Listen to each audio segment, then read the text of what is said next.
जय जगन्नाथ मु सत्यरंजन नायक नवभारत हिंदू संगठन आगे आम विगत 2 वर्ष है आम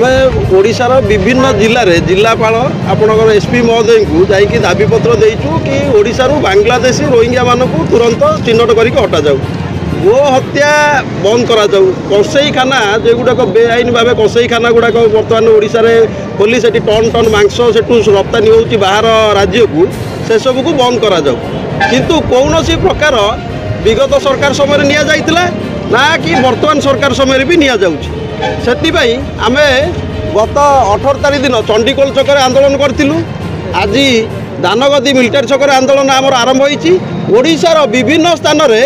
आंदोलन हम जेपर्यंत बांग्लादेशी रोहिंग्या मानक चिन्हट करिकी सरकार एटू विताड़ित न करिसंती गो हत्या को राज्यमाता घोषणा न करिसंती आमर आंदोलन जारी रहिबो हिंदू भाई मानक आम एतिकी वार्ता दौचु कि आपण मैंने आम सहित आसतु एकजुट हुंतु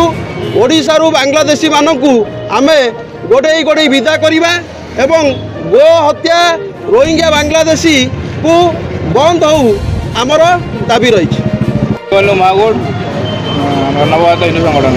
निश्चित भाव समय आसी जाए सब हिंदू भाई मैंने एकाठी हूँ कहीं जो भाया परिस्थिति घटी आम बांग्लादेश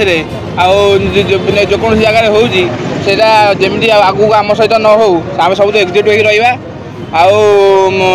सचेतन रहा आम सरकार उपर दाबी रही आम जो सरकार को भोट देलु यदि उत्तर प्रदेश बाहर राष्ट्र जमी कम हो बाहर राज्य से भाई ओडिशा कम हो आउ सरकार जो मोदी ग्यारंटी आम भोट देचु एत दिन है बहुत दिन आम अपेक्षा कलु पूर्वतन सरकार आम कथा शुणु ना नूतन सरकार को आम अनुरोध आपण आम कथा शुणु आम दाबी रखु